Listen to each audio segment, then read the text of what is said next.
சுப்பிரமணிய சுவாமி கோவிலின் உப கோவிலான வெயிலுக்கந்தம்மன் கோவிலில் மாசி திருவிழா இன்று கொடியேற்றத்துடன் துவங்கியது. திருச்செந்தூர் சுப்பிரமணிய சுவாமி கோவில் உப கோவிலாக வெயிலுக்கந்தம்மன் கோவில் உள்ளது.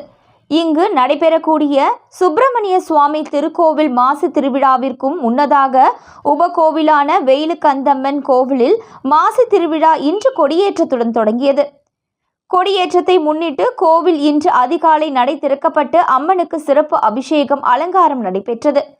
தொடர்ந்து திருவிழா கொடிப்பட்டமானது திருக்கோவிலில் இருந்து புறப்பட்டு ரதவீதி மற்றும் மாட வீதிகள் வழியாக சென்று மீண்டும் கோவிலுக்கு வந்து காலை 5 மணிக்கு கொடிமரத்தில் காப்பு கட்டிய பாலசுப்பிரமணியன் வல்வராயர் திருவிழா கொடியினை ஏற்றினார்.